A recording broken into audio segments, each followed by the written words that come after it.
Jordan Hawkins from UConn. He is a sophomore. He scored 16 points a game. Didn't shoot terrifically. Only shot 40%, but 38.8 from three in his sophomore year. On 7.6 attempts. And wasn't really asked to do much other than score and shoot. Four rebounds a game, not terrible for a two guard, but didn't really have many assists. Not very many steals either. But he didn't turn the ball over a whole lot. So, what do you like about Jordan Hawkins, 6'5", two guard? I think he's what you want for a Warriors backup shooting guard. And I don't want to cap his ceiling. I'll get into it. I think his ceiling, KOC's got him at shades of Rip Hamilton and Max Strus. I think there's a Desmond Bane potential ceiling in there. But this guy, like, I don't know if you watch Desmond Bane. If you watch like two highlights, it's this guy just running off of screens, just doing that Warrior style, Clay, Steph, Jordan Poole, just running, catching the ball and putting up a shot. One of his strengths is obviously shooting, but movement shooting as well. And that's a big thing in the Warriors system. So I just think offensively, this guy might not create a shot all too well. He is a solid athlete, but he's not really that good at like finishing through traffic or maybe just creating his own shot off the dribble. But in terms of one dribble pull-ups, catch and shoot threes, movement shooting threes, fadeaway threes, like this is your guy. He is, again, just look at one highlight and look at how he shoots the ball. The form looks like perfect. Like it looks like really good. And so I just think that, as an offensive player, I look at this playoffs and I'm like, okay, again, Steph versus everybody. Steph couldn't get any help from any of his guys. Like this should be a guy on day one who can provide help. Okay, first question, because we were just talking about Moody. Now, Moody may actually fit better as a three than as a two, but he's also a shooting guard.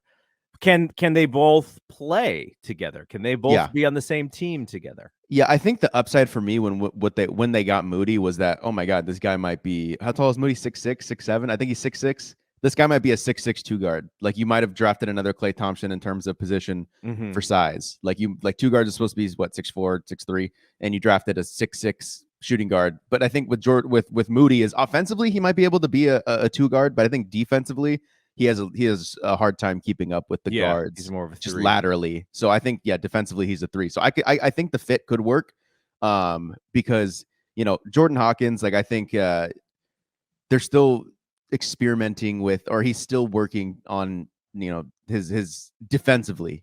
But some of the strengths I saw, aside from the KOC draft guide, some of the other strengths I saw is that there is defensive upside. Like I've watched him play defense now a couple of videos of stringing together highlights and lowlights, and I don't know, I buy the upside. I think he's a guy who definitely has the athleticism to stay in front of someone. I think it's just going to be experience and playing time for him to build up the defensive IQ to anticipate actions. That's kind of what good defense is in a way. It's like, yeah, you could have to be athletically good enough to stay in front of people, but it's also just the anticipation of knowing what the guy in front of you is going to do, or knowing what the off-ball stuff's going to happen. That's what makes Draymond Green one of the best defenders of all time. So I think with Jordan Hawkins, it's right now you wouldn't bet on him to be a good defender, but I think his tools and just playing alongside of other guys who are smart defensively, I think will be good for him.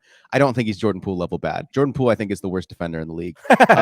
He's like I've been saying this. It's him and Trae Young are the worst in the league. I've been on this early. He doesn't like the contact, and then he likes to try and draw fouls by over exaggerating the contact. And it drives me nuts because it takes him out of the play when he does that. Yeah.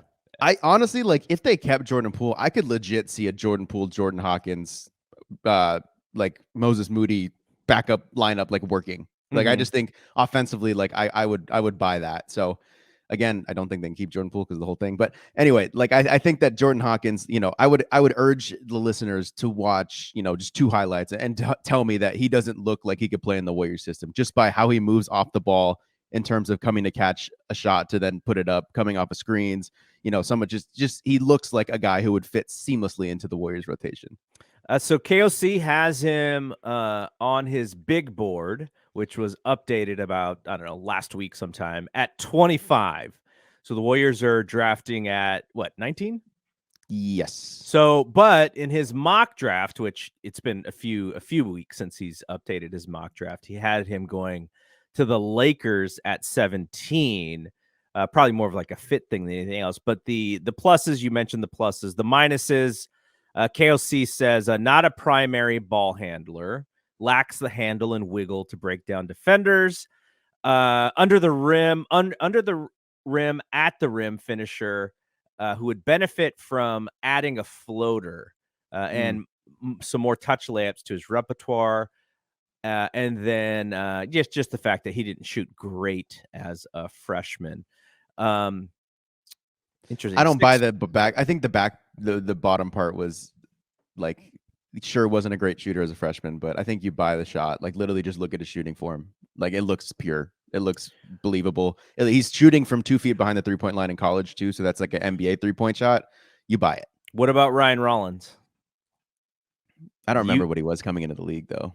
We may need to do a little bit of digging on Ryan Rollins because he was like. Because what if Ryan Rollins comes into camp and he's just balling, and we're like, you what? Don't bet on that one bit. Just because, he got screwed with the injury. Like he was a little bit of he's kind of like a joke on plus minus, right? Like they kind of they'll make. But a little the thing is, Ryan's what Rollins I will say, sorry to cut you off, Jordan Poole was a joke.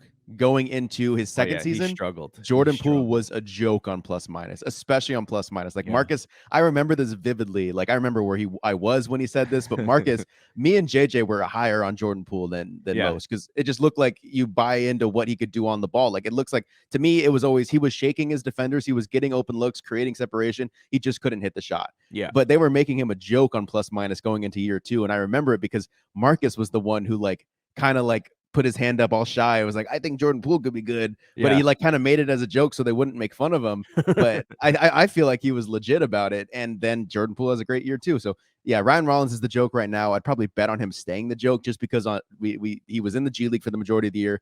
Halfway through the year, he's out for the rest of the season. Like he just got, it was unfortunate, but I don't think you bet on him for a rotation spot. We'll see.